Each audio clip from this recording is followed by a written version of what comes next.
What is up, guys? Welcome to today's video. We're going to be going over Sellerboard's autoresponder campaign to help improve you boost reviews on your Amazon storefront.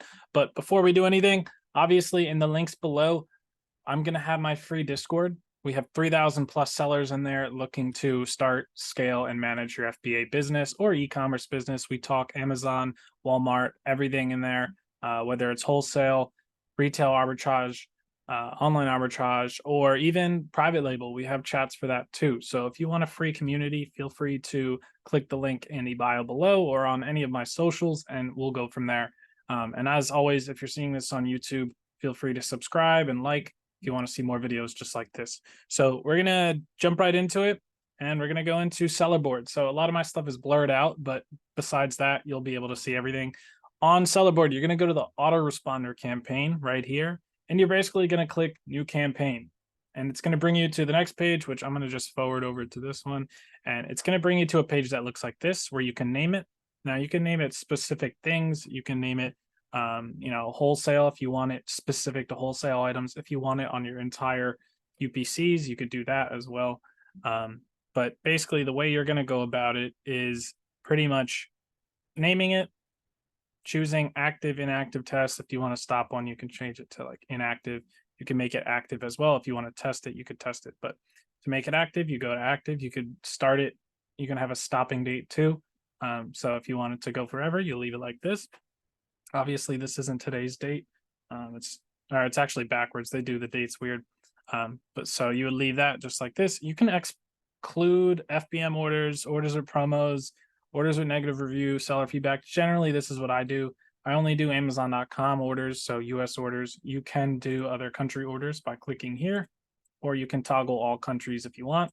Generally, I just like doing the US, and that's how I kind of go about it.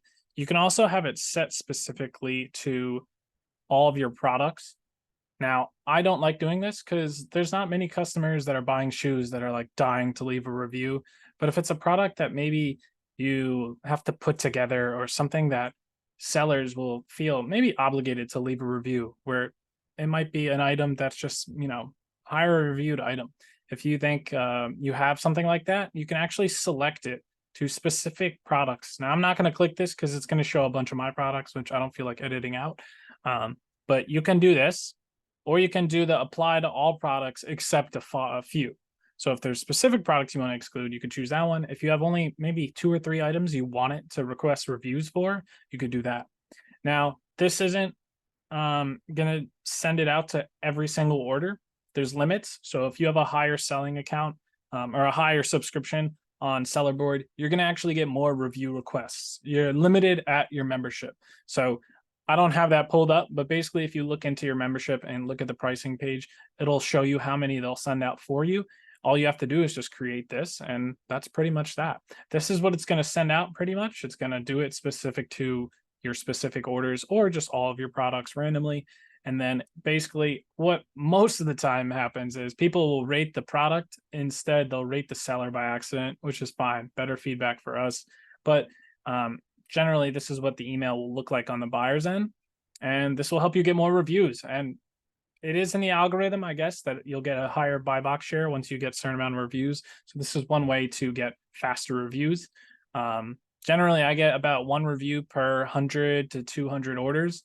And I'm using this pretty heavily on a bunch of my items. So hopefully you guys can get more reviews, more buy box share, and start selling more. But that's it for today's video. Just a brief one on how to use Sellerboard's autoresponder campaign.